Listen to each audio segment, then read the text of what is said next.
Hello my dear friends, your most welcome on our YouTube channel. दोस्तों, कैसे हैं आप सभी लोग। उम्मीद करता हूं कि आप सभी लोग बहुत अच्छे होंगे और आपकी स्टडी भी बहुत ही शानदार ढंग से चल रही होगी।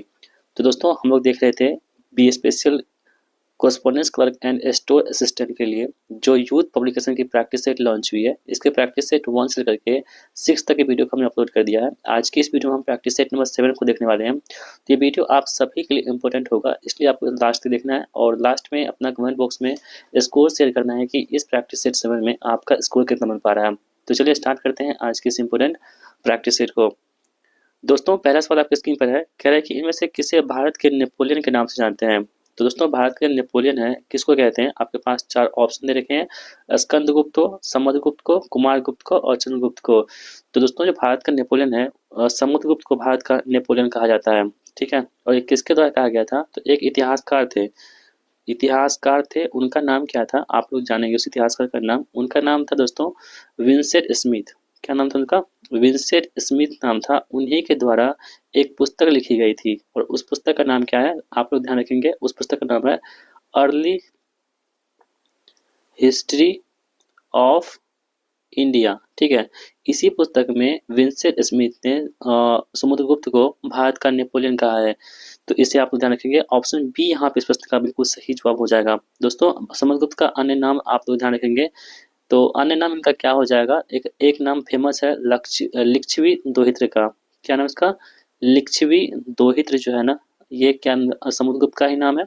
साथ ही आप लोग ध्यान रखेंगे जो पराक्रमांक है, पराक्रमांक ये भी किसका नाम है। तो समुद्रगुप्त का ही नाम है पराक्रमांक। एक और नाम याद रख सकते हैं आप लोग, अप्रतिरथ। क्या है अप्रतिरथ जो है ना, ये भी क्या है इसके समुद्रगुप्त के अन्य नाम हो जाएंगे। तो इस प्रकार हमारा ऑप्शन बी यहाँ पे सही हो जाएगा। चलिए बढ़ते हैं अगले प्रश्न की ओर। कह रहा है कि निम्नलिखित विकल्पों में से उस विकल्प का चयन करें जो मुगल सम्राट के कालक्रम को सही क्रम में दर्शाता है। देखिए दोस्तों, मुगल सम्राट की अगर हम बात करें सबसे पहले कौन आया था, तो इस क्रम में कौन हो जाएगा। सबसे पहले हुमायूं हो जाएगा। ठीक है, कौन हो जाएगा। हुमायूं। हुमायूं के बाद दोस्तों कौन आते हैं। अकबर। कौन आते हैं। अकबर। हुमायूं के बाद अकबर। और अकबर के बाद दोस्तों कौन है। तो जहांगीर। कौन है। जहांगीर है। और जहांगीर के बाद कौन हो जाएंगे। शाहजहां। शाहजहां। और शाहजहां के बाद कौन हो जाएंगे। तो औरंगजेब हो जाएंगे। ठीक है, तो देखेंगे आप यहाँ पे ऑप्शन नंबर डी में जो है ना, अकबर है, जहांगीर है, शाहजहां है, औरंगजेब है। लेकिन यहाँ दोस्तों आप देख पाए होंगे कि यहाँ पे हुमायूं नहीं है। अगर इसमें हुमायूं भी लगा देंगे तो बहुत अच्छी बात हो जाएगी। आप याद रखेंगे हुमायूं के बाद अकबर, अकबर के बाद जहांगीर, जहांगीर के बाद शाहजहां और शाहजहां के बाद कौन हो जाएंगे। औरंगजेब हो जाएंगे। अगर दोस्तों हम सबकी हम बात करें कार्यकाल का, तो 1530 से लेकर के जो हुमायूं थे ना, इनका कार्यकाल था 1540 में, ये पहला कार्यकाल था। और दूसरा इनका जो कार्यकाल था वो 1555 से लेकर के 1556 के बीच में इनका दूसरा कार्यकाल था। अकबर दोस्तों हम बात करें, ये गद्दी पर कब बैठते हैं। 1556 में बैठते हैं और कब तक बैठते हैं। 1605 ईस्वी तक गद्दी पर बैठे रहते हैं। आगे है जहांगीर। जहांगीर की बात करें दोस्तों अगर हम, 1605 में बैठते हैं और ये कब तक। 1627 ईस्वी तक बैठे रहते हैं। शाहजहां की बात करें तो 1627 से लेकर के कब तक। 1658 तक शाहजहां का कार्यकाल है। और औरंगजेब की दोस्तों बात करें अगर, 1658 से लेकर के 1707 ईस्वी तक जो है औरंगजेब का कार्यकाल है, क्योंकि 1707 में औरंगजेब की मृत्यु हो जाती है। तो इस प्रकार ऑप्शन डी जो है यहाँ पे इस प्रश्न का बिल्कुल सही जवाब हमारा हो जाएगा। दोस्तों, अगर हम बात करें मुगल वंश का, तो मुगल वंश का जो स्थापना किया गया था वो किसके द्वारा किया गया था। तो आपको पता है कि 1526 में एक युद्ध होता है। कौन सा। पानीपत का प्रथम युद्ध होता है। तो पानीपत का प्रथम युद्ध होता है दोस्तों इब्राहिम लोदी और बाबर के बीच में होता है, जिसमें क्या होता है बाबर जीत जाता है और जीतने के बाद जो है लोदी वंश का समाप्त करके इन्होंने अपना मुगल वंश स्टार्ट किया था। तो ऑप्शन नंबर यहाँ पे जो डी है इस प्रश्न का बिल्कुल सही जवाब हो जाएगा। अगला प्रश्न देख लेते हैं हम लोग। कह रहा है कि निम्नलिखित राष्ट्रवादी नेताओं में से कौन मराठी समाचार पत्र केसरी के संपादक और संस्थापक और संपादक थे। देखिए पुस्तक कौन सी हमारे पास है, केसरी पुस्तक है। ठीक है, और इस पुस्तक के संस्थापक के बारे में पूछा जा रहा है कि कौन से हो जाएंगे यहाँ पे। तो आप लोग दोस्तों ध्यान रखेंगे, इसके कौन हो जाएंगे। बाल गंगाधर तिलक हो जाएंगे। तो इस प्रकार ऑप्शन ए हमारा सही हो जाएगा। दोस्तों आपने नाम सुना होगा एक केसरी का।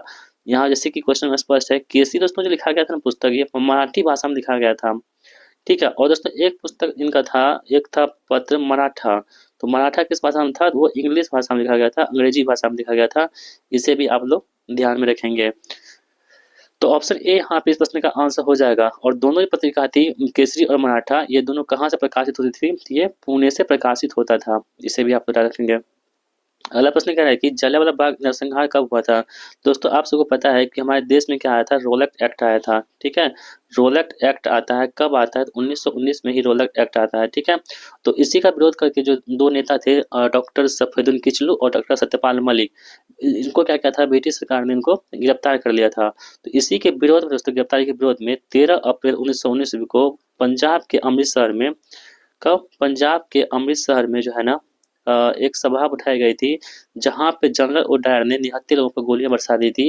और वही घटना बाद में चल करके जलियांवाला बाग नरसंहार की घटना कहलाई। ठीक है, तो ऑप्शन सी यहाँ पे आंसर हमारा हो जाएगा। अगला प्रश्न क्या है कि भारतीय संविधान का कौन सा भाग ऐसे व्यक्तियों के नागरिकता अधिकारों से संबंधित है जो पाकिस्तान से भारत में प्रवास कर चुके हैं। तो दोस्तों आपको हम कई बार बता चुके हैं जो जितने भाग हमारे पास कितने हैं संविधान में। तो टोटल भाग जो हमारे पास दोस्तों, तो 22 भाग है टोटल हमारे संविधान में, जिसमें जो नागरिकता की दोस्तों हम बात करते हैं इसमें, तो भाग नंबर 2 जो है ये नागरिकता का विषय बतलाता है। और इसका अनुच्छेद कितना है, तो हमारे पास तो 5 से लेकर के 11 तक के अनुच्छेद को ये दर्शाता है। अगर हम बात करें दोस्तों भाग 1 का, तो इसमें राज्य एवं संघ की चर्चा, राज्य एवं संघ के बारे में इसमें चर्चा की गई है। भाग नंबर 4 दोस्तों क्या है आपके पास, डीपीएसपी है। ये कहाँ से लिया गया, आयरलैंड के संविधान से लिया गया है। ये अनुच्छेद 36 लेकर के 51 तक में इसका वर्णन किया गया है। और भाग 3 दोस्तों क्या है आपके पास, तो फंडामेंटल राइट्स है, यानी कि मौलिक अधिकार आपके पास है। मौलिक अधिकार ये भाग नंबर 3 में है। ये 12 से लेकर के 35 तक के अनुच्छेद को फॉलो करता है। तो इस प्रकार ऑप्शन ए हमारा हमारा यहाँ पे आंसर हो जाएगा। निम्न में से किस अनुच्छेद में भारतीय राष्ट्रपति के निषेधाधिकार का वर्णन है। देखिए दोस्तों, निषेधाधिकार मतलब क्या होता है, वीटो पावर होता है। ठीक है, क्या होता है, वीटो पावर। तो संविधान के अनुच्छेद 111 में क्या है, भारत के पास, राष्ट्रपति के पास क्या है, वीटो अधिकार है। और दोस्तों भारत के जो राष्ट्रपति है इनके पास वीटो का अधिकार है, वो कितने प्रकार के हैं, 3 प्रकार के वीटो इनके पास है। दोस्तों पहला जो वीटो होता है वो कौन सा होता है, पूर्ण वीटो होता है। कौन सा, पूर्ण वीटो होता है। और दूसरा जो वीटो आपके इनके पास होता है वो कौन सा, निलंबनकारी वीटो होता है। निलंबनकारी वीटो होता है राष्ट्रपति के पास। और तीसरा जो होता है दोस्तों इनके पास वो कौन सा होता है, पॉकेट वीटो होता है। कौन सा, पॉकेट वीटो होता है। और पॉकेट वीटो का इस्तेमाल जो किया था वो ज्ञानी जेल सिंह थे राष्ट्रपति, उन्हीं के द्वारा किया गया था पॉकेट वीटो का इस्तेमाल। ठीक है, तो इस प्रकार ऑप्शन डी यहाँ पे हमारा आंसर हो जाएगा।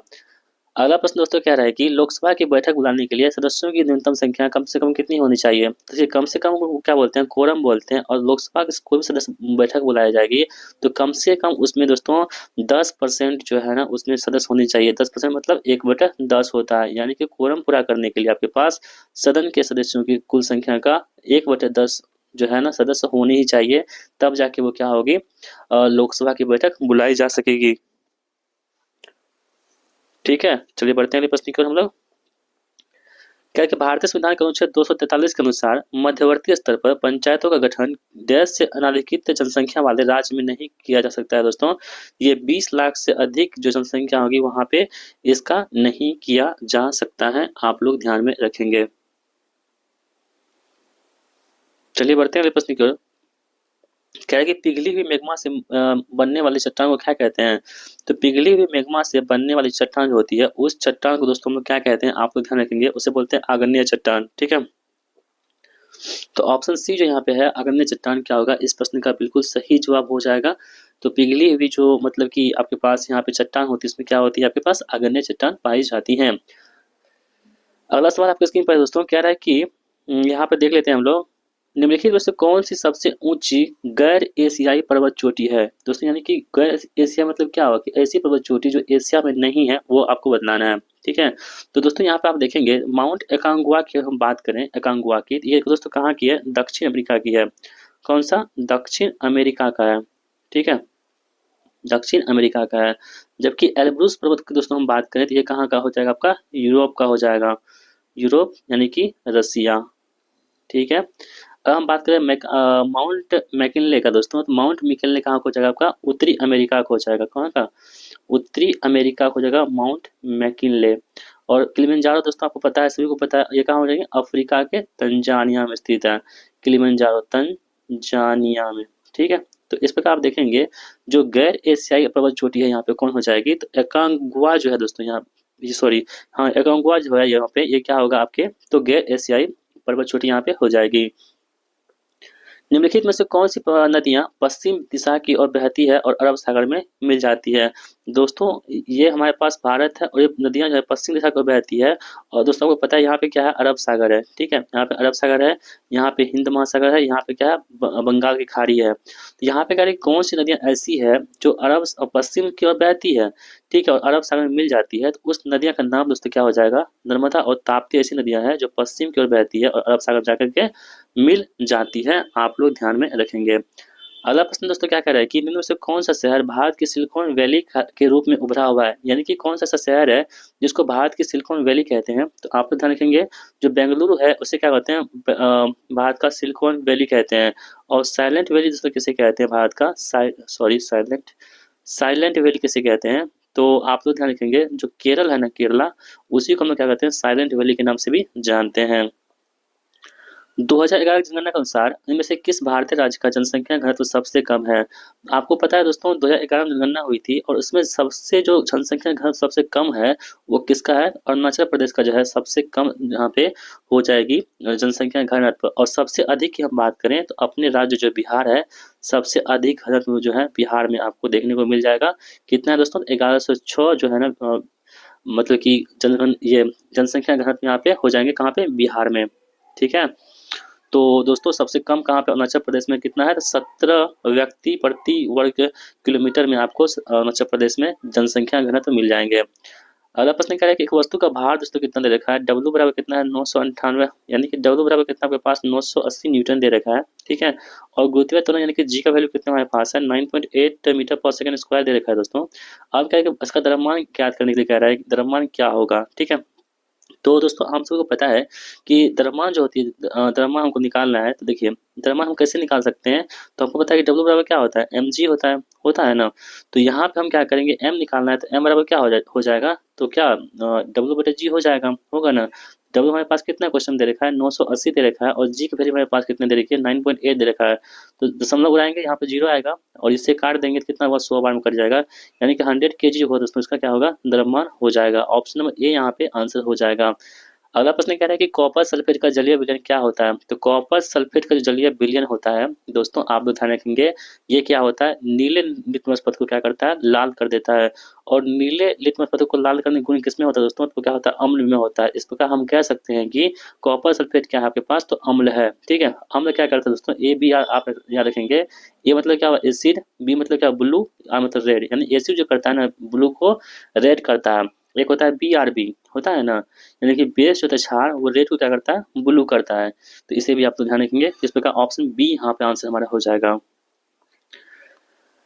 यहाँ पे कह रहा है कि पक्षियों के अध्ययन को क्या कहते हैं? तो आपके पास ऑप्शन है हार्पिटोलॉजी, ऑप्थेल्मोलॉजी, एंथ्रोपोलॉजी और ऑर्निथोलॉजी। तो पक्षियों के अध्ययन को हम लोग क्या कहते हैं? आप सभी लोग ध्यान रखेंगे, इसे बोलते हैं ऑर्निथोलॉजी। क्या बोलते हैं? ऑर्निथोलॉजी जो है पक्षियों का अध्ययन कहलाता है। और दोस्तों हर्पिटोलॉजी की बात करें तो उभयचर जो होते हैं, उभयचर के अध्ययन को क्या बोलते हैं हम लोग? हर्पिटोलॉजी कहते हैं। और एंथ्रोपोलॉजी की हम बात करें तो मानव के कर्मिक विकास का अध्ययन, मानव के जो कर्मिक विकास होता है ना, तो मानव के कर्मिक विकास का जो अध्ययन होता है उसे हम क्या बोलते हैं? एंथ्रोपोलॉजी कहते हैं। और ऑप्थेल्मोलॉजी मतलब क्या होता है दोस्तों? तो ये आंखों के चिकित्सा अध्ययन जो होते हैं, ये क्या होते हैं? आंखों का जो अध्ययन होता है ना, चिकित्सा का अध्ययन, उसे बोलते हैं ऑप्थेल्मोलॉजी कहते हैं। तो इस प्रकार आप देखेंगे तो ऑप्शन नंबर डी यहाँ पे हमारे प्रश्न का आंसर हो जाएगा। वृषणों से कौन सा हार्मोन स्रावित होता है? दोस्तों वृषण जो होते हैं उसमें होते हैं, पुरुषों में पाया जाता है। तो वृषण से दोस्तों क्या होता है? टेस्टोस्टेरोन हार्मोन पाया जाता है, जो क्या है? ये क्या है? एक मेल हार्मोन है टेस्टोस्टेरोन, ठीक है। और दोस्तों एस्ट्रोजन क्या है आपके पास? तो एक फीमेल हार्मोन है, इसे भी आप लोग देखेंगे। यहाँ पे दोस्तों क्या है कि वृषणों का कौन सा हार्मोन स्रावित होता है? तो वृषणों से क्या होता है दोस्तों? टेस्टोस्टेरोन हार्मोन जो होती है वो क्या होती है? वृषणों से स्रावित होती है। अगर हम बात करें थायरोक्सिन हार्मोन की दोस्तों, ये किससे स्रावित होती है? जो थायराइड ग्रंथि होती है ना, थायराइड ग्लैंड, तो थायराइड ग्लैंड से क्या होती है? थायरोक्सिन हार्मोन स्रावित होती है। और इंसुलिन की दोस्तों हम बात करें तो ये अग्न्याशय से स्रावित होती है। कहाँ से? अग्न्याशय से स्रावित होती है। अग्न्याशय किस कोशिका से? तो बीटा सेल से होती है, ठीक है, बीटा कोशिका से इंसुलिन स्रावित होती है। अगला प्रश्न कह रहा है कि मई 2024 में विश्व हाइड्रोजन सम्मेलन 2024 का आयोजन किस देश में किया गया है? तो मई 2024 में विश्व हाइड्रोजन सम्मेलन का जो आयोजन किया गया है 2024 में, ये दोस्तों कहाँ हुआ है? तो नीदरलैंड में किया गया है, ठीक है। और इसकी जो कैपिटल दोस्तों क्या है? एम्स्टर्डम जो है इसकी कैपिटल होती है। अगला प्रश्न कह रहा है कि मई 2024 में किस देश द्वारा 10 वर्षीय ब्लू रेजिडेंस वीजा का शुभारंभ किया गया है? तो दोस्तों आप ध्यान रखेंगे, यूएई के द्वारा जो है ना 10 वर्षीय ब्लू रेजिडेंस वीजा का शुभारंभ किया गया है। अगला प्रश्न कह रहा है कि मई 2024 में अंतरिक्ष में जाने वाले विश्व के सबसे उम्रदराज व्यक्ति कौन बन चुके हैं? तो दोस्तों उनका नाम है एड ड्वार्ट जो है, ये विश्व में अंतरिक्ष में जाने वाले विश्व के सबसे उम्रदराज व्यक्ति बन चुके हैं। और इनकी उम्र कितनी है दोस्तों? तो 90 वर्ष की उम्र में ये अंतरिक्ष पे गए हैं। ठीक है, तो इसे भी आप लोग ध्यान रखेंगे, बहुत ज़्यादा इंपॉर्टेंट यहाँ पे हो जाता है। तो दोस्तों इस प्रकार हमने आप सभी के लिए 20 प्रश्न जो थे जीके के वो कंप्लीट हो चुके हैं। अब हम लोग देख लेते हैं मैथ्स को क्वेश्चनों को। तो दोस्तों ये आपके पास एक बोर्ड मार्क्स का सवाल है, सिंप्लीफिकेशन है, इसे आप लोग सॉल्व कर लीजिएगा। इसका आंसर क्या आएगा आप सबको बता दें, इसका आंसर सॉल्व करने के बाद 11/6 आएगा। ठीक है, इतना आप काबिल हैं कि इस प्रश्न को आप सॉल्व कर सकते हैं। अगला प्रश्न दोस्तों आपकी स्क्रीन पर है, कह रहा है कि ये भी आपको बहुत ही आसान है दोस्तों, आप इसे भी आप मतलब कि कर सकते हैं। यहाँ पे ये हो जाएगा, आपको बता चुके हैं, कई बार बता चुके हैं दोस्तों। यहाँ पे हो जाएगा कौन सा, इसको दोनों को ए मान लीजिए और इसको क्या मान लीजिए, बी मान लीजिए। ठीक है, तो ये क्या हो गया, ए स्क्वायर माइनस क्या हो गया, बी स्क्वायर बट्टे ए माइनस बी हो गया। इसका फॉर्मूला क्या होता है, ए प्लस बी होता है। दोनों को जोड़ दीजिए, आप इसको 1.93 को और 2.07 को जोड़ देंगे, 7 3 10, 9 1 10, 2 1 3 1 4, 4 इसका आंसर होगा जो ऑप्शन में किसमें दे रखा है, बी में दे रखा है। तो बहुत ही सिंपल होता है, इसलिए आपके लिए हम क्या करते हैं, इसको छोड़ देते हैं। यहाँ पे क्या है दोस्तों, यदि x बट्टे रूट अंडर 128 बराबर रूट अंडर 162 बट्टे x है, तो x का मान क्या होगा? तो ये भी सिंपल है दोस्तों, आप क्रॉस मल्टीप्लिकेशन कर दीजिए तो क्या हो जाएगा, यहाँ पे एक्स स्क्वायर हो जाएगा और रूट अंडर 162 हो जाएगा और इंटू कितना हो जाएगा हमारे पास, तो रूट अंडर 128 हो जाएगा ना। तो एक्स स्क्वायर बराबर कितना हो जाएगा दोस्तों, यहाँ पे हम करेंगे यदि सबका, तो 18 नंबर बस 18 से हो जाएगा 162, अब मतलब 16 गुना 8। ठीक है, तो यहाँ से दोस्तों हम एक्स की वैल्यू को करेंगे, तो यहाँ से क्या 3 बाहर हो जाएगा, यहाँ से क्या होगा 4 बाहर हो जाएगा ना। सबको बाहर करने से क्या होगा, 144 बचेगा और एक्स की वैल्यू कितनी हो जाएगी, यहाँ पे 12 हो जाएगी, जो ऑप्शन नंबर बी में दे रखा है। चलिए अगला प्रश्न दोस्तों कह रहा है कि एक महिला अंकित मूल्य पर 24% छूट के साथ एक कार खरीदती है। ठीक है, देखिए छूट किस पे होती है, अंकित मूल्य पर छूट होती है। तो एक महिला जो है अंकित मूल्य पर 24% छूट के साथ एक कार खरीदती है और इसे अंकित मूल्य से 20% के अधिक पर बेच देती है, तो उसका प्रतिशत लाभ क्या होगा? ठीक है दोस्तों, देखिए आपको हम क्या बताएं, कोई भी चीज़ जो होता है अपने आप में 100 होता है, यानी कि जो एमआरपी हमारे पास है वो कितना है, 100 दे रखा है। इसमें से क्या करता है 24% की छूट होती है। तो देखिए हम कितना में खरीदे, इसका मतलब सीपी हमारे पास क्या हो जाएगा, तो 76 हो जाएगा सीपी। ठीक है, अब कह रहा है कि महिला द्वारा क्या क्या किया गया है कि 20% अधिक में बेचा गया है। ठीक है, 20% अधिक में बेचा गया है, तो कितना बेचेगा, देखिए बेचेगा किस पे, आपको हम बताया है ना दोस्तों, जब भी दुकानदार बेचेगा ना तो वो क्रय मूल्य पे ही, सॉरी ये एमआरपी पे ही बेचेगा।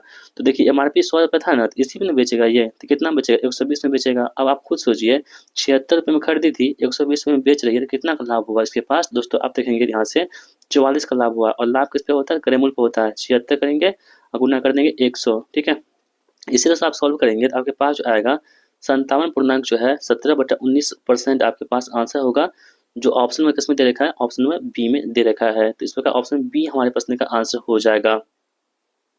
दोस्तों आप सभी इतना ही मेहनत करते हैं, हम सभी प्रश्नों को सॉल्व करते हैं, लेकिन आप लोग वीडियो को शेयर नहीं करते हैं। तो प्लीज़ आपसे रिक्वेस्ट है कि वीडियो को शेयर जरूर कीजिएगा, जिससे कि हमारा मोटिवेशन बढ़ेगा और हम आपके लिए अच्छे अच्छे कंटेंट लाने की कोशिश करेंगे। वीडियो बनाने में बहुत मेहनत लगती है दोस्तों, आप लोग देखेंगे यूट्यूब पर कोई भी मैथ्स को सॉल्व नहीं करवाता है, बाकी सिर्फ जीके, करंट अफेयर्स और वो जो होते हैं जीके हिंदी सबको करवा देते हैं, कंप्यूटर करवा देते हैं, लेकिन मैथ्स को सॉल्व नहीं करते हैं। इसमें मेहनत लगती है दोस्तों। तो प्लीज़ आपसे रिक्वेस्ट है, वीडियो को लाइक कीजिएगा और एक अच्छा सा कमेंट्स कर दीजिएगा और इस वीडियो को शेयर भी कर दीजिएगा थोड़ा सा, जिससे क्या होगा हमको अच्छा लगेगा। बाकी आपकी मर्जी, आप जो भी कर सकते हैं। किसी वस्तु को 729 में बेचने पर रोहिणी को 30% की हानि होती है। ठीक है, देखिए 729 में बेचने पर क्या होती है, रोहिणी को 30% की क्या यहाँ पे हानि हो रही है। देखिए आपको हम क्या बताएं, सीपी जब भी हम निकालेंगे ना, जितना हम बेचेंगे एसपी को उल्टा गुना कर देंगे 100, जितना कितना हानि हो रही है 30% की, दोस्तों हम क्या करेंगे 70 से कर देंगे। तो ये हमारे पास क्या हुआ, ये जो है ये सीपी हो गया। अब 16% का लाभ होगा, लाभ किस पे होता है, करेमल पे होता है। तो ये जो हमारे पास सीपी हो चुका है, ये 700 ये वाला पूरा ये सीपी है ना हमारे पास, ये पूरा इसी हम क्या करेंगे 120/100 कर देंगे। क्यों करेंगे, क्योंकि हमारे पास 16% की यहाँ पे, सॉरी 16% होना, तो 116 कर देंगे, 116 बटे कितना कर देंगे 100 कर देंगे। इससे क्या होगा हमारे पास, तो ये हमारे पास लाभ निकल के आ जाएगा, लाभ निकल के आ जाएगा। तो दोस्तों इसे आप सॉल्व करेंगे ना, तो आपके पास कितना हो जाएगा, तो 28 1865.20 हो जाएगा। ठीक है, जो ऑप्शन नंबर बी में दे रखा आप लोग सॉल्व कर लीजिएगा। अगला प्रश्न कह रहा है कि किसी शोरूम के किसी वस्तु का सूची मूल्य ना 2000 रुपये, यानी कि एमआरपी कितनी हमारे पास है, वो कितनी दे रखी है, 2000 रुपये हमारे पास दे रखी है। ठीक है, कह रहा है कि इसे 20% और 10% के क्रमागत छूट पर बेचा जाता है, तो इसकी शुद्ध बिक्री मूल्य ज्ञात कीजिए। तो इसे बहुत ही सिंपल है दोस्तों, तुम्हारे पास कितना है, 2000 एमआरपी है। ठीक है, पहला कितना है, 20% छूट हो रही है, तो कितना हो जाएगा दोस्तों हमारे पास, 80 हो जाएगा। इतना हम खरीदे हैं हम। फिर क्या है, 10% की छूट है, तो फिर हम क्या करेंगे, 90 कर देंगे, बटे कितना, 100 कर देंगे ना, बिल्कुल सही है। आप दोस्तों इसे आप जब काट पीट दीजिएगा ना, तो कितना हो जाएगा, यहाँ देखिए 2 जीरो से ये 2 कट गया, यहाँ से 1 जीरो से ये कट गया, और यहाँ से ये कट गया। अब कितना हो गया, 8 दूनी 16, 16 90, 16 144, एगो जीरो, यानी कि 1440 रुपया हो जाएगा इसका आंसर, जो ऑप्शन नंबर सी में है।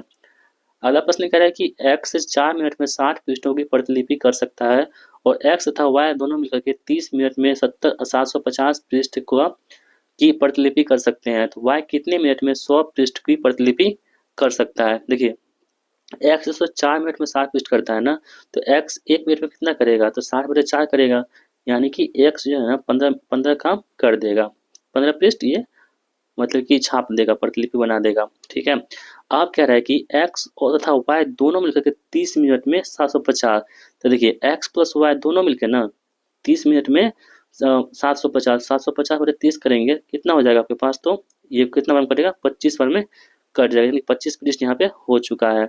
आप देखिए दोस्तों, यदि x जो है ना अकेले 15 पृष्ठ करता है, और x प्लस y मिलकर दोनों 25 पृष्ठ करता है, इसका मतलब y कितना करता होगा, तो आप स्पष्ट है कि यहाँ से y जो है ना 10 पृष्ठ करता होगा ना, बिल्कुल सही है। अब यही प्रश्न कह रहा है कि y कितने मिनट में 100 पृष्ठ करेगा, तो y की एफिशिएंसी कितनी होगी, क्षमता कितनी है, 10 है, तो y बराबर कितना हो जाएगा, तो 100 बटा कितना हो जाएगा दोस्तों, यहाँ पे 10 कर देंगे और काट देंगे, कितना होगा, 10 इसका आंसर होगा, जो ऑप्शन नंबर सी यहाँ पे आंसर निकल के आ जाएगा, 10 मिनट। चलिए बढ़ते हैं अगले प्रश्न की ओर। कह रहा है कि 12 आदमी एक दीवार को 24.5 दिन में बना सकते हैं, 49 दिन में इस ऐसी 5 दीवारें बनाने के लिए कितने व्यक्तियों की आवश्यकता होगी। तो दोस्तों ये फॉर्मूला जो है ना MDH फॉर्मूला पे आप लगा देंगे, इसका आंसर आपको निकल के आ जाएगा। ठीक है, देखिए 12 व्यक्ति दोस्तों कितना काम करता है, 24.5 काम करता है। ठीक है, बिल्कुल सही है। कितना दिन में दोस्तों, तो एक एक दीवार को, टोटल काम कितना है, एक दीवार है ना, तो एक दीवार को बराबर कर देंगे। फिर कि ऐसी 5 दीवार बनाने के लिए कितने आदमी की, तो M2 मान लीजिए आदमी को, कितना दीवार बनाना है हमको, तो 49 है ना, 49 दिन में। कितना काम है, टोटल 5 काम है, तो यहाँ से आप करेंगे तो यहाँ पे 0 हो जाएगा ना, तो यहाँ 5 से यहाँ पे 10 हो जाएगा, और 2 से 6 हो जाएगा। आप उसे देखिए और काट लीजिए, कटेगा क्या, 7 21 3 7 5 35, हाँ 7 से काटिए, 7 7 49, 7 21 7 5 35, 35 हो गया, 7 5 35, यहाँ से 36, यानी कि M2 की जो वैल्यू होगी वो कितनी होगी, 36 हो जाएगी। एक सेकंड, काटने में कहीं दिक्कत हुआ है क्या, 6 पंचे 30 होगा ना, सॉरी 6 पंचे 30, MT वैल्यू कितनी हो गई, 30 हो जाएगी, जो ऑप्शन नंबर किसमें दे रखा है, बी में दे रखा है, ऑप्शन बी यहाँ पे इस प्रश्न का आंसर होगा। कह रहा है कि ए किसी कार्य को 25 दिनों में पूरा कर सकता है, और बी इसी कार्य को 20 दिनों में पूरा कर सकता है। वे दोनों मिलकर 5 दिन काम करते हैं, और उसके बाद एक कार्य छोड़ देता है, तो बी शेष कार्य को कितने दिनों में पूरा करेगा। देखिए ए किसी काम को कितना में करता है, 25 दिन में करता है। ठीक है, आप कहते हैं बी उसी कार्य को 20 दिन में करता है। सबसे पहले हम क्या करेंगे, इसकी टोटल काम निकालने कितना होगा, 100 होगा। इसकी एफिशिएंसी यहाँ पे लिख लेते हैं हम, क्षमता कितनी हो जाएगी, 20 25 होकर 100, और 20 5 100, 4 और 5। कंडीशन क्या कह रहा है कि वे दोनों मिलकर 5 दिन तक काम करते हैं, तो देखिए दोनों मिलकर कितना, एक दिन में कितना काम करता है, 9 काम करता है, तो 5 काम कर देगा, कितना काम, 45 हो गया, बचेगा कितना काम बताइए, 100 में जब 45 घटा देंगे कितना बचेगा, 55 काम बचेगा ना। ठीक है, आप कह रहे हैं कि बी शेष कार्य को, जो 55 का है ना, बी कितना दिन में करेगा, तो बी की क्षमता कितनी है, 5 है, तो 5 डिवाइड कर दीजिए इसको, 11 दिन में कर देगा, ऑप्शन नंबर सी इसका आंसर निकल के आ जाएगा। अगला प्रश्न कह रहा है कि तन्वी अपने मासिक वेतन का 80% खर्च करने के बाद प्रति माह अपने वेतन से 5,000 रुपये की बचत करती है, तो तन्वी का वेतन कितना है। तो बहुत ही सिंपल सवाल है दोस्तों। तो देखिए मान लीजिए इसका तन्वी का वेतन जो है ना वो 100% है।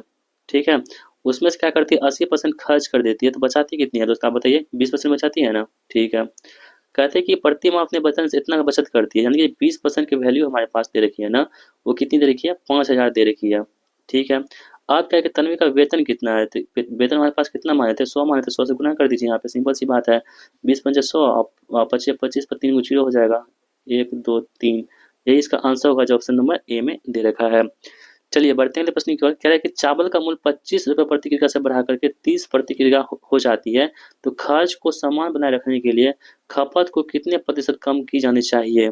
ठीक है दोस्तों, देखिए चावल का मूल्य पहले कितना था, 25 था, अब कितना हो गया दोस्तों, 30 हो गया, हो गया ना। तो कितना मूल्य बढ़ा है इसमें, तब 5 की वृद्धि हुई है। ठीक है, 5 की जो वृद्धि हुई है दोस्तों, ठीक है, चावल को समान बनाए रखनी है, तो 5 की वृद्धि हुई है, तो कितनी क्या है कि कितना प्रतिशत कम, तो परसेंटेज जो कमी निकालेंगे दोस्तों, तो वो कितना निकालेंगे, 5 बटे किस पे, 30 पे, जो बढ़ा हुआ मूल्य है, 30 है गुना 100 कर देंगे, सिंपल सी बात है। 5 छक्का 30, 2 तिया 6, 50, कितना हो जाएगा, 16 पूर्णांक 2/3% हो जाएगा। देख लेते हैं ऑप्शन कैसा है। 16 पूर्णांक 2/3 ऑप्शन नंबर ए में ही दे रखा है, ऑप्शन ए यहाँ पे सही हो जाएगा हमारा आंसर। यदि एक आयत की लंबाई और चौड़ाई क्रमशः 8% और 12% की वृद्धि की जाती है, तो उस आयत के क्षेत्रफल में कितने प्रतिशत की वृद्धि होगी।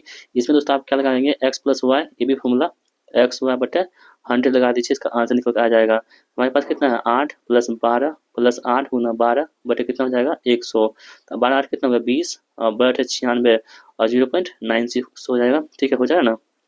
ठीक है, इसको जोड़ दीजिए तो 20.96 हो जाएगा। तो ऑप्शन नंबर ए में ही इसका आंसर छिपा हुआ है, इसका आंसर हो जाएगा। अगला प्रश्न कह रहा है कि ए और बी एक ही समय पर एक दूसरे से 240 किलोमीटर की दूरी पर स्थित दो अलग अलग स्थानों से एक दूसरे की ओर चलना शुरू करते हैं। यानी कि दोस्तों यहाँ पे ए है मान लीजिए, और यहाँ पे बी है। ठीक है, ये दोनों क्या करता है, इधर की ओर, ये इधर की ओर चलता है। इसके बीच की डिस्टेंस जो हमारे पास दे रखी है वो 240 किलोमीटर की दे रखी है, इतना तो कन्फर्म है हमारे पास। अब कह रहा है कि ए और बी की चालों का अनुपात 5:7 है। मान लीजिए ए और बी का जब स्पीड की अनुपात हमारे पास दे रखी है 5:7, इसका मतलब क्या है दोस्तों, टाइम का रेशियो क्या होगा, 7:5 होगा, उल्टा होगा ना, बिल्कुल होगा। अब क्या है कि यदि बी की चाल 84 किलोमीटर प्रति घंटा है, आप खुद सोचिए दोस्तों, बी की चाल हमारे पास कितनी दे रखी है, 84, यहाँ से बी की चाल कितनी है, 7, तो हम कह सकते हैं कि 7 की वैल्यू 84 दे रखी है, तो ए की वैल्यू कितनी हो जाएगी, तो 12 हो जाएगी। उसी प्रकार से ए की वैल्यू कितनी देगी यहाँ पे, तो 12×5 = 60, यानी कि कहने का मतलब ये हुआ दोस्तों, कहने का मतलब ये हुआ यहाँ पे कि यदि बी की जो स्पीड है 84 है, तो ए की स्पीड कितनी हो जाएगी, 60 यहाँ पे हो जाएगी। अब यहाँ से हम क्या निकाल सकते हैं, जब एक ही दिशा में, जब उल्टा दिशा में जाएगी, विपरीत दिशा में जाएगी, तो उसका जो रिलेटिव वेलोसिटी होगी आर पी, वो कितनी हो जाएगी, दोनों को जोड़ दीजिए, तो 60 + 84 कितना हो जाएगा, आपको देखेंगे तो 4 8 से 14, 144 किलोमीटर प्रति घंटा जो है इसकी क्या हो जाएगी, वेलोसिटी हो जाएगी, यानी कि मतलब कि विपरीत दिशा में जुड़ने के बाद वो उसका चाल हो जाएगा। अब क्या है कि बी कितने मिनट बाद एक दूसरे से मिलेगा, तो देखो सिंपल सी बात है दोस्तों, समय पूछ रहा है, तो समय पर क्या होता है, दूरी बटे चाल, दूरी हमारे पास कितना है, 240, चाल दोस्तों कितना हमारे पास है, तो यहाँ से हम चाल निकाल लेते हैं, चाल हमारे पास कितना हो जाएगा, तो 144 टोटल का हमारे पास चाल है। और किसका पूछा है, तो बी का पूछा है, तो बी कितना है दोस्तों यहाँ पे,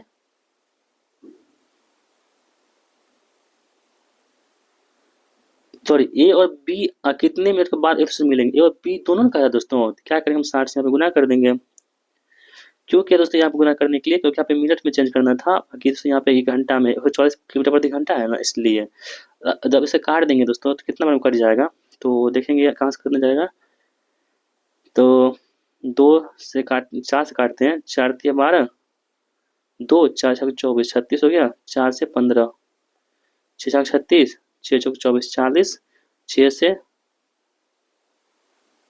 कहाँ मिस्टेक हो गया, एक सेकंड फिर से काटते हैं इसको, 240 और बट्टे कितना हो जाएगा, 144 गुना 60।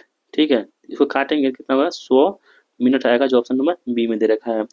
अगला प्रश्न कह रहा है कि मोनाल कुमार क्रम से 3 किलोमीटर प्रति घंटा और 5 किलोमीटर प्रति घंटा तथा 8 किलोमीटर प्रति घंटा की चाल से बराबर दूरी तय करता है तथा कुल 395 मिनट का समय लेता है, तो कुल दूरी किलोमीटर में ज्ञात कीजिए, कितना किलोमीटर इसकी दूरी तय की है। तो दोस्तों हम मान लेते हैं कि इसकी दूरी कितनी है, टोटल 3d जिसकी दूरी तय किया है। ठीक है, कितना हो जाएगा, d/3 हो जाएगा, दूसरा दूरी कितना होगा, d/5। ठीक है, और तीसरा कितना दोस्तों, d/8। इसी को तय करने में दोस्तों इसको कितना समय लगा है, तो 395 मिनट का समय लगा है। इसको हम क्या करेंगे, घंटा में चेंज कर देंगे, 60 से भागा दे करके। अब दोस्तों यहाँ पे देखेंगे कितना एलसीएम ले लीजिए, 8 5 और 3 का, तो आपके पास कितना आएगा, 120 एलसीएम आ जाएगा। और दोस्तों यहाँ पे 120 आने के बाद कितना हुआ, 40d हो जाएगा यहाँ पे, और प्लस में कितना हो जाएगा, 24d हो जाएगा, और प्लस में ये कितना हो जाएगा, 15 × 120 15d हो जाएगा। ठीक है, अब बराबर कितना हो जाएगा, 395 बटे 60 यहाँ से हो जाएगा। आगे हम यहाँ से बढ़ते हैं इस ओर।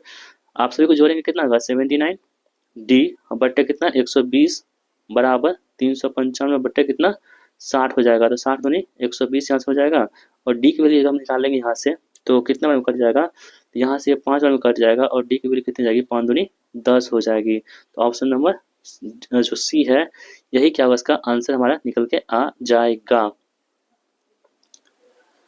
अब क्या पूछा है दोस्तों कि कुल दूरी पूछा है, सॉरी कुल दूरी तो बाकी है ना, तो कुल दूरी क्या हो जाएगा, कुल दूरी पूछा है तो कुल दूरी दूरी पर चाल गुना समय, तो चाल हमारे पास कितना है, कुल दूरी हम कितना माने थे, थ्री डी माने थे ना, तो 3D से निकालेंगे ना, तो 3D और 3 है गुना डी हमारे पास कितना है 10 है, तो 10 दिया 30। ठीक है, इसलिए क्या करना है आपको अच्छे से सवाल को पढ़ना है, उसके बाद ही इसको आंसर करना है, क्योंकि आंसर यदि आप अच्छे से नहीं पढ़ेंगे दोस्तों तो क्या होगा आपका, मतलब कि इसी तरह से भी गलती की है ना, फिर से गलती कर दी है डी में आंसर 29 में, तो 30 इसका आंसर होगा।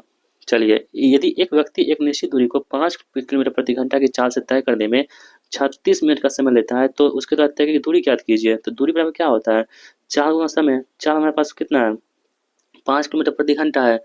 ठीक है, तो और 5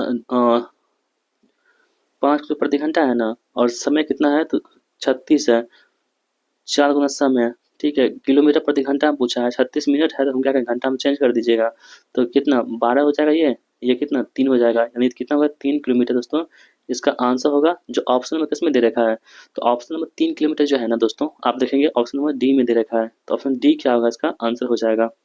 चलिए, 5 क्रमागत संख्याओं का औसत 10 है तो बीच वाली संख्या कौन सी होगी, तो देखिए आप लोग जानेंगे कौन सा, x हो गया, x+1 हो गया, x+2 हो गया, इस प्रकार से x+3 हो गया, x+4 हो गया, ये 5 संख्या हो गई ना, इसका औसत 10 दे रखा था, बच्चे 5 करेंगे बराबर 10 कर देंगे, तो यहाँ से कितना हो जाएगा 1 2 3 4 5 5x हो जाएगा, और प्लस में 4 3 7 9 1 10 हो जाएगा, बराबर 1 9 50 हो जाएगा।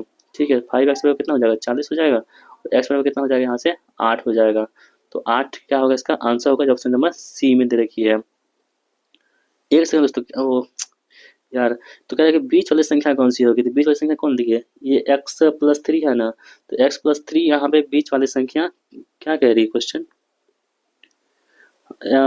x+2 है ना, सॉरी x+2 है ना, तो बीच वाली संख्या x+2 है, तो x हमारे पास कितनी है 8 है, तो 8+2 कितना हो जाएगा हमारे पास, तो 10 हो जाएगा, जो ऑप्शन नंबर ए में है। अगला प्रश्न क्या है कि संयुक्त परिवार में 9 बच्चों की आयु का माध्य कितना है, 14 वर्ष है, तो 9 बच्चे का आयु का माध्य 14 वर्ष है, तो कुल आयु कितना हो जाएगा, तो 14 नंबर कितना होता है 126।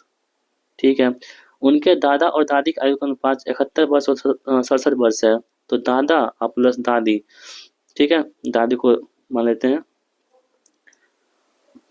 उनके दादा और दादी की आयु कम से 71 वर्ष है। ठीक है, तो यहाँ पर दोस्तों कितना हो जाएगा, आपको सोचिए 126 आप प्लस में 71 आप प्लस में कितना 67 वर्ष हो जाएगा ना, यानी टोटल जो करेंगे कितना 264 वर्ष हो जाएगा। ठीक है, अब क्या है कि बच्चों और दादा दादी की आयु का माध्य क्या होगा, तो टोटल इतना हो गया और 224 संख्या कितनी हो जाएगी दोस्तों, हमारे पास कितना संख्या हो जाएगी, तो कितना कितने बच्चा और दादा दादी की आयु का अनुपात कितना हो जाएगा, तो 9 गो बच्चा था, एगो दादा एगो दादी, तो 9 2 11 हो गया ना, 11 से डिवाइड कर दीजिए, तो कितना बार में कट जाएगा, ये 24 बार में कट जाएगा, जो ऑप्शन नंबर सी में दे रखा है। अगला प्रश्न क्या है कि रघुवर द्वारा 12 टेस्टों में प्राप्त अंकों का औसत कितना है 25 दे रखा है, तो योग कितना हो जाएगा, तो 12 गुना 25 कितना हो जाएगा दोस्तों आपके पास, तो 300 हो जाएगा। ठीक है, अब कह रहा है कि रुमेला का अब तक का औसत 23 अंक है, यानी कि उसी में से किस में से केवल 8 टेस्ट में से 8 टेस्ट में से रुमिला का स्थान कितना है 23 है, तो 8 गुना कितना कर देंगे 23, कितना हो जाएगा आपके पास, तो 184। अब कह रहे हैं कि रुमेला को रग्बी के औसत के बराबर जाने के लिए शेष 4 टेस्ट में कितना औसत करना होगा, तो देख लीजिए यहाँ पे कितना बाकी घटा देंगे, कितना हो जाएगा 116 होगा, और क्या टेस्ट बाकी है 4 टेस्ट बाकी, तो 116/4 कर दीजिए, सिंपल सी बात है, 29 बार में कटेगा, ऑप्शन नंबर बी इसका आंसर होगा। एक पिता और उसके पुत्र की वर्तमान आयु का जो कितना है 60 वर्ष है। ठीक है, एक पिता और उसके पुत्र की वर्तमान आयु का 60 वर्ष है, 6 वर्ष पहले पिता और पुत्र की आयु का अनुपात 5 गुना था, यानी पिता और पुत्र क्या कहते पिता की आयु जो है ना इसका 5 गुना था, ठीक ना, था ना। ठीक है, अब दोस्तों आप एक बात ये समझिए, 5 1 54 6 वर्ष पहले है ना, 6 वर्ष पहले है, तो आप देखिए यदि एक पिता और उसके पुत्र की आयु का अनुपात आयु का योग 60 वर्ष है, यदि हम 6 वर्ष वर्तमान 60 वर्ष है ना, तो हम जब क्या करेंगे 6 वर्ष पहले जाएँगे तो इसमें भी 6 वर्ष कम होगा, पिता में भी और पुत्र में भी 6 वर्ष कम होगा। 6 से 12 वर्ष कम हो जाएगा।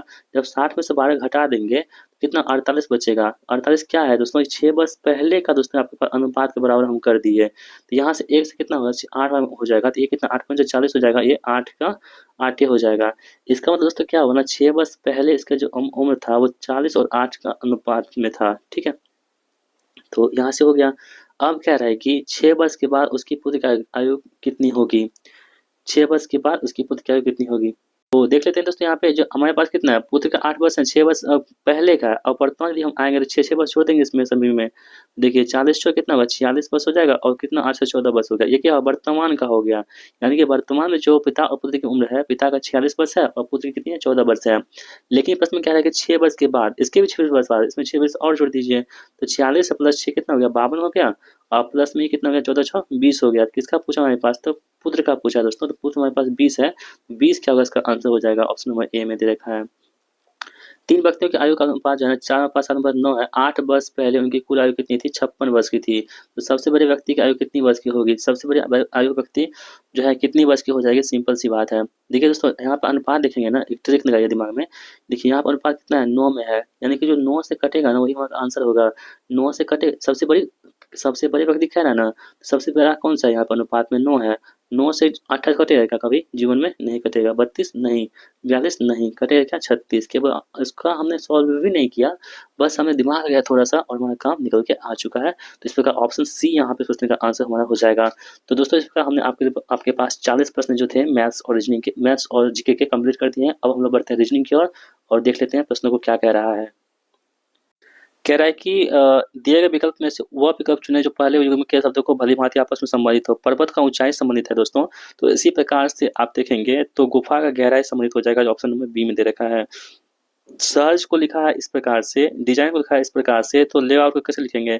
आप देखेंगे दोस्तों ने एस सी को चेंज कर दिया, ई एस कर दिया है, डी को चेंज करके ई डी कर दिया। उसी प्रकार से हम क्या करेंगे, एल ए को चेंज करके क्या करेंगे, ए एल कर देंगे। और ए एल कहाँ पे है, इसमें है, इसमें नहीं है, इसमें नहीं, केवल एक ही ऑप्शन में है, जो ऑप्शन नंबर डी में दे रखा है। आगे हम लोग बढ़ते हैं। कह रहे हैं कि सही चित्र का प्रश्न चिन्ह का स्थान पे क्या आएगा। आप देखें दोस्तों गौर से इसमें, तो यहाँ पे 3 को डॉट दे रखा है ब्लैक ब्लैक वाला। आगे बढ़ते हैं तो 4 होता है ना। जब यहाँ पे 4 दे रखा है, आगे बढ़ेंगे कितना होगा, 5 होगा। तो 5 को डॉट होगा लेकिन ब्लैक वाला होगा। इसमें है लेकिन व्हाइट है, नहीं होगा। इसमें व्हाइट है, नहीं होगा। होगा क्या, तो या तो सी होगा या तो डी होगा। देख लेते हैं हम लोग। आप देखेंगे यहाँ पे तो त्रिभुज है, 3 को भुजा है, यहाँ पे देखेंगे 4 हो जाता है। यहाँ पे 4 है तब क्या होगा, 5 को होगा। 5 को भुजा कहाँ पे है, 1 2 3 4 5 6 भुजा, ये नहीं होगा। 1 2 3 4 5 इसमें होगा। ऑप्शन नंबर डी हो जाएगा। डी किस में दे रखा है, ऑप्शन नंबर ए में दे रखा है। यदि आप अपनी माँ मेरी की इकलौती संतान है, यानी यदि माँ अपनी मेरी खुद यानी खुद मैं हूँ, आपके मामा क्रिस्टोफर मरमिया के पति हैं, सोफी मरमिया की इकलौती बहन है, जिनानाथ सोफी की बहन का बेटा है, तो आपकी माँ का जिनानाथ से क्या संबंध है दोस्तों। तो आपकी माँ का जो जिनानाथ से संबंध हो जाएगा, आप लोग ध्यान से पढ़ेंगे इसको, तो क्या हो जाएगा, तो पिता की बहन हो जाएगा। कह रहा है कि कैसा संबंध है, यहाँ पे डी से बी से क्या संबंध है, यहाँ पे डी है और यहाँ पे बी है। ठीक है, देखिए इसका मतलब क्या होता है ना, आप देखेंगे कि पी दैट मतलब क्या होता है कि पी जो है ना वो क्यू की बहन है। इधर पीछे से जा रहा है तो हम पीछे से लेंगे। तो यहाँ से हम देखेंगे डी जो है यहाँ पे सी है ना, इसका मतलब क्या, डी की बहन कौन हो गई, मतलब कि पी जो है वो क्यू की बहन है, यानी कि सी जो है वो डी की क्या हो जाएगी, यहाँ पे बहन हो जाएगी। हैशटैग मतलब होता है कि पी जो है वो क्यू का पिता है, पी जो है वो क्यू का पिता है, यानी कि इसका ये पिता हो गया ना। इसका मतलब क्या होगा, डी इसका डी मतलब डी और सी दोनों का पिता क्या हो गया, बी हो गया। परसेंटेज मतलब दोस्तों क्या होता है, क्या क्या पूछा है हमको, तो डी जो है बी से किस प्रकार संबंधित है, डी कौन हो जाएगा दोस्तों, बी का तो पिता हो जाएगा। सिंपल सी बात है। 45 का क्या होगा ऑप्शन में, 1 मिनट, डी जो है ना, डी वो बी का क्या, अच्छा, ये बहन है ना, डी दोस्तों बहन है ना ये, तो ये पिता हो गई। तो पिता की जो मतलब कि बेटी होगी क्या, पुत्री कहलाएगी। ऑप्शन में बी यहाँ पर आंसर होगा। कपिल मीता की माँ की पिता की इकलौती बेटी के बेटे का भाई है। कपिल मीता से कैसे संबंधित है, तो कपिल जो मीता से संबंधित हो जाएगी वो भतीजा या भांजा यहाँ पे हो जाएगा। आगे बढ़ते हैं। कह रहा है कि 18 19 28 53 102। तो दोस्तों आप देखेंगे यहाँ पे +1 वृद्धि हो रही है, यहाँ पे कितनी वृद्धि हो रही है, +9, यहाँ पे +5 25, यहाँ पे कितना हो जाएगा 49। तो यहाँ पे देखिए 1 का स्क्वायर, 3 का स्क्वायर, 5 का स्क्वायर, 7 का स्क्वायर, अब कितना का स्क्वायर हुआ, तो 9 का स्क्वायर हुआ, कितना 81 होता है। इसमें 81 जोड़ दीजिए, 2 1 3 10 18 183, इसका आंसर होगा जो ऑप्शन नंबर ए में है। 69 55 26 13 है, 69 55 26 13 है। यहाँ देखिए 6 नमा 54 प्लस 1 55 हो गया ना। उसी प्रकार से हम आगे बढ़ेंगे, यहाँ देखिए दोनों गुना कर दीजिए, 25 25 1 26। उसी प्रकार से हम क्या करेंगे, 1 गुना 3 करेंगे प्लस 1 कर देंगे, तो 3 1 क्या होगा, 4 हो जाएगा, जो ऑप्शन नंबर 2 में है। आगे हम लोग बढ़ते हैं, कह रहा है कि ई एन एफ हो, देखिए ई 5 एफ 6 ई 7 ई 8, अब क्या होगा 9, यानी आई पर होगा 9, तो आई शुरू होगा आंसर। आई इसमें है क्या, नहीं है, इसमें है क्या, नहीं है। एन 14 ओ 15 पी 16 17 18, 18 क्या होता है, तो आर होता है, तो आई आर इसका आंसर होगा, जो ऑप्शन नंबर 2 में है। आगे हम लोग बढ़ते हैं, उस चित्र का चयन कीजिए जो समूह से अन्य चित्रों से भिन्न है। तो दोस्तों यहाँ पे जब मतलब कि देखेंगे कौन सा भिन्न हो जाएगा, तो आपको ध्यान में आएगा कि आप देखिए यहाँ पे, आप देखिएगा कि जो जो ये जो है ना सर्किल, यही कट के बाहर में व्हाइट बन जा रहा है। ये देखेंगे यही कट के बाहर में व्हाइट बन जा रहा है, यही कट के बाहर में, लेकिन दोस्तों यहाँ जो है ना ये वाला, ये देखेंगे ये कट के जो है ना ग्रीन बन, मतलब कि डार्क बन रहा है, व्हाइट नहीं बन रहा है, इसलिए इसका आंसर 4 होगा, जो ऑप्शन नंबर सी में है। आगे कह रहा है कि चित्र चार श्रृंखला की श्रृंखला में आने वाली सही चित्र कौन सा होगा। आने वाला चित्र कौन सा होगा, देखिए पहले यहाँ था सर्किल, फिर यहाँ आया, फिर यहाँ आया, फिर यहाँ आया, अब सर्किल यहाँ पे आएगा। यहाँ पे है क्या, नहीं है। यहाँ पे है क्या, नहीं है। यहाँ पे है क्या, है, लेकिन यहाँ पे है क्या, नहीं है। तो ऑप्शन सी कहाँ पे है, ऑप्शन सी ए में है, तो ऑप्शन ए यहाँ पे आंसर हमारा हो जाएगा। कह रहा है कि दी गई श्रृंखला में एबीसीडी में से किसी एक की सदस्य पूरा कीजिए, तो कौन सा इसमें पूरा कर देगा, तो आप लोग ध्यान से देखेंगे इस बात को, तो आपको नजर आएगा कि ऑप्शन नंबर ए जो है ना इसको पूरा कर देगा। अब देखिए 7 8 9 में क्या लिखा है, 7, ये 7 पहले लिखा है, 8 को बाहर कर दिया है, इसको बीच में कर दिया है। उसी प्रकार से 7 को हम लिखेंगे, 2 को बाहर कर देंगे, 4 को अंदर कर देंगे, तो 542 का आंसर होगा, जो ऑप्शन नंबर डी में है। यहाँ पे कह रहा है कि अक्षर एंथोजेस्टिक का प्रयोग करके नहीं बनाया जा सकता है दोस्तों, तो आप लोग देखेंगे किसका प्रयोग नहीं कर सकते हैं। तो देखिए CHOATE, यहाँ पे किसका प्रयोग नहीं हो, यहाँ देखिए, तो ओ इसमें है, कहीं पे दिख रहा है क्या आपको, नहीं दिख रहा है, तो ओ यहाँ पे दे रखा है, इसलिए नहीं बनेगा। आगे कह रहा है कि इसके स्थान पे कौन सी यहाँ पे आएगी, तो इसमें दोस्तों क्या हो रहा है, इसमें आप लोग ध्यान से देखेंगे तो ये देखिए 3 तिया 9 हुआ ना, 3 तिया 9, अब 3 3 6, तो 9 हो गया, और 6 को यहाँ पे लिख दीजिए। उसी प्रकार से 2 दूनी 4 और 2 2 4, उसी प्रकार से 1 गुना 1 1 1 2, तो यहाँ पे क्या होगा 12, इसका आंसर हो जाएगा। तो आप तो यहाँ पे देख लेंगे। आगे बढ़ते हैं, कह रहा है कि 56 15 76 21 81 में क्या होगा, आपको ये बताना है। देखेंगे दोस्तों यहाँ पे 5 6 है यहाँ पे, तो क्या करेंगे यहाँ पे 5 6, तो 5 गुना 6 और बट्टे 2, 2 तिया 6 3 5 15 हो गया ना। 7 गुना 6 बटे 2, 2 तिया 6 7 21, इसी प्रकार से 8 गुना 1, तो 4 गुना 1 4 हो जाएगा, ऑप्शन नंबर डी इसका आंसर होगा। पाई को लिखते हैं इसे, तो स्वांग कैसे लिखेंगे, पी कितना होता है 16, आई कितना होता है 9, पी 16 ई 5, तो एस कितना होता है 19, डब्ल्यू कितना होता है 23, ए होता है 1, एन कितना 14। क्या कर रहा है कि अंतिम अक्षर कितना है 4 है, 4 इसका आंसर होगा। पटना बेंगलुरु ईटानगर चंडीगढ़, ठीक है, तो ये दोस्तों क्या है आपके पास, तो सभी के सभी क्या है राजधानी दे रखे हैं। उस प्रकार से चंडीगढ़ क्या होगा, यहाँ पे इसकी राजधानी हो जाएगी। कह रहा है कि यहाँ पे कौन सी मतलब कि कौन सा लेटर यहाँ पे आएगा, देखिए 10 20 27 36 43 वाट 68 75 दे रखा है। तो आप देखेंगे दोस्तों 11 9 कितना होता है 20 प्लस 7, फिर देखेंगे 27 9 कितना 36 प्लस 7, फिर यहाँ पे हम 9 जोड़ेंगे, 9 3 12 4 1 5 52 होगा। 52 कहाँ है, इसमें है क्या, इसमें है नहीं है। यहाँ पे कितना हो जाएगा, यहाँ पे 7 जोड़ देंगे, 12 7 59 होगा, ऑप्शन नंबर बी में इसका आंसर छिपा हुआ है। कार पेट्रोल है, तो लोकोमोटिव किससे हो जाएगा, देखिए कार जिस प्रकार पेट्रोल जो है ना ईंधन का इस्तेमाल करके चलता है, उसी प्रकार से कोल जो है ना कोल, वही क्या होगा लोकोमोटिव में इस्तेमाल होता है, ऑप्शन सी यहाँ पे आंसर होगा। यहाँ पे हिंदी का सवाल है, कह रहा है कि पढ़ रहा था, इनमें कौन सी क्रिया है, तो पढ़ रहा था इनमें क्रिया हो जाएगी, वो संयुक्त क्रिया यहाँ पे हो जाएंगी। निम्नलिखित में से जो शुद्ध वाक्य कौन सा यहाँ पे हो जाएगा, तो दोस्तों मैं अपनी बात के स्पष्टीकरण के लिए तैयार हूँ, ये बातें यहाँ पे शुद्ध दे रखी हैं। निम्नलिखित में से कौन मौन और संपन्न शब्दों के क्रम से सही विलोम शब्द का चयन कीजिए। तो मौन का सही विलोम क्या होगा दोस्तों, मौन का विलोम हो जाएगा मुखर, और संपन्न का क्या होगा विपन्न होगा, ऑप्शन सी यहाँ पे आंसर हो जाएगा। अभ्यांतर का सही अर्थ क्या होता है, अभ्यांतर का सही अर्थ होता है किसी वस्तु का भीतरी भाग को क्या बोलते हैं, अभ्यांतर कहते हैं। कोयल का सही पर्यायवाची क्या होगा, तो कोयल जो है दोस्तों इसका सही पर्यायवाची क्या होगा आपको बताना है, तो ये होगा पिक, मतलब क्या होता है कोयल होता है, ठीक है। उत्साह वास्तव में डैश और डैश की मिली-जुली भगत है, मतलब अनुमति है। तो उत्साह जो होती है दोस्तों, आप लोग ध्यान रखेंगे, ये कर्म और फल की मिली-जुली क्या होती है, अनुभूति होती है। यहाँ पे कह रहा है कि लोकोक्ति का सही अर्थ क्या होगा, यह है कि गुरु कीजिए जान, पानी पीवे पीवे पान। इसका अर्थ क्या होगा? तो दोस्तों आप लोग ध्यान रखेंगे, इसका अर्थ जो हो जाएगा वो हो जाएगा अच्छी तरह समझ-बूझकर काम करना। ऑप्शन सी यहाँ पे आंसर होगा। दोस्तों आपके पास एक गद्यांश है, इसे आप लोग पढ़ेंगे और इसका जवाब ढूँढने की कोशिश करेंगे। तो देखेंगे आप जवाब आपको मिलेगा। ऑप्शन मानवता कब खिल उठती है? जब पिछड़ों को सहारा दिया जाता है।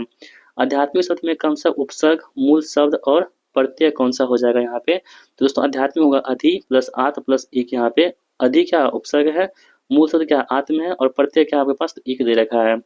स्वामी विवेकानंद इस बात को समझते थे और अपने आचार विचार में अपने समय से बहुत आगे थे। वाक्य किस प्रकार का है? तो वाक्य दोस्तों आप देखेंगे तो यह वाक्य हो जाएगा, ये संयुक्त वाक्य हो जाएगा।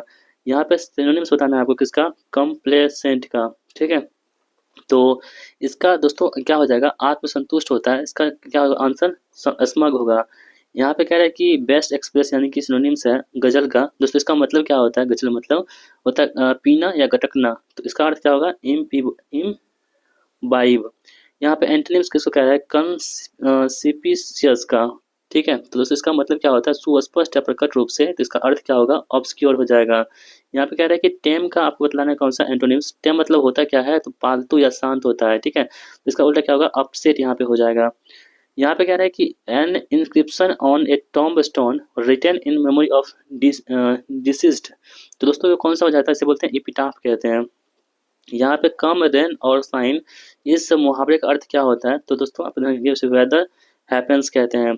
यहाँ पे है पार्थियन शोट, इसका मतलब क्या होता है? तो इसका मतलब आप ध्यान रखेंगे, इसे बोलते हैं पार्थियन हीट के नाम से भी जानते हैं।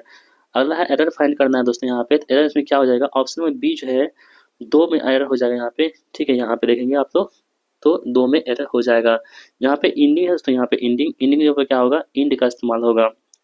ये कम्प्रीहेंशन है, आप लोग इसे पढ़ लेंगे और इसका जवाब आप लोग दे देंगे। तो 79 का आपके पास आंसर होगा ऑप्शन नंबर बी और 80 का आंसर होगा option number, what does the forest weed refer to, bamboo मतलब बांस। 81 का दोस्तों आपके पास आंसर है, सूचना कियोस्क के संबंध में निम्नलिखित में से कौन सा कथन गलत दे रखे हैं? तो ये कथन जो है ना, एक बार देख लेते हैं हम लोग। तो ये कथन और ये कथन, दोनों कथन दोस्तों यहाँ पे क्या है, बिल्कुल सही दे रखे हैं। तो यहाँ पे कह रहा है कि कौन सा कथन गलत है, ना तो एक और ना ही दो इसका आंसर होगा। सीपीयू की इसकी प्रतिक्रिया में बदलने के लिए वर्तमान प्रक्रिया की स्थिति को बचाने और एक अलग प्रक्रिया की स्थिति को बहाल करने की आवश्यकता होती है। इस कार्य को किससे जानते हैं? इसे बोलते हैं संदर्भ स्विच के नाम से जानते हैं। कंट्रोल यूनिट को कंप्यूटर का क्या कहते हैं? तो कंट्रोल यूनिट को कंप्यूटर का हम लोग क्या होते हैं, स्नायु केंद्र या मस्तिष्क के नाम से जानते हैं। निम्नलिखित में से क्या एक पोर्टेबल डिवाइस नहीं है? तो दोस्तों जो डेस्कटॉप कंप्यूटर होता है पोर्टेबल डिवाइस नहीं होता है। निम्नलिखित में से कौन सा कंप्यूटर सिस्टम में संदर्भ में एक आउटपुट डिवाइस है? तो आउटपुट डिवाइस कौन सी हो जाएगी, यहाँ पे प्लॉटर जो है यहाँ पे आउटपुट डिवाइस होगी, बाकी सभी अन्य जो है यहाँ पे इनपुट डिवाइस के उदाहरण है। और अस्थायी रूप से संग्रहित डेटा के लिए उपयोग किया जाने वाला एक शब्द कौन सा होता है? तो दोस्तों आप लोग देखेंगे इसे बोलते हैं कैश डेटा के नाम से हम लोग जानते हैं। चलिए बढ़ते हैं अगले प्रश्न की ओर। कंप्यूटर में निम्नलिखित में से कौन सा साधन शीघ्रतम इनपुट आउटपुट भंडारण करने वाला होता है? तो दोस्तों वो कौन सा होता है, मैग्नेटिक फ्लॉपी डिस्क होता है। डैश को मानव उपयोगकर्ता और कंप्यूटर हार्डवेयर के बीच एक इंटरफेस के रूप में जानते हैं। तो दोस्तों इसे बोलते हैं हम लोग ऑपरेटिंग सिस्टम के नाम जानते हैं। निम्नलिखित में से कौन सा विंडोज ऑपरेटिंग सिस्टम का वर्णन सही तरीके से करता है?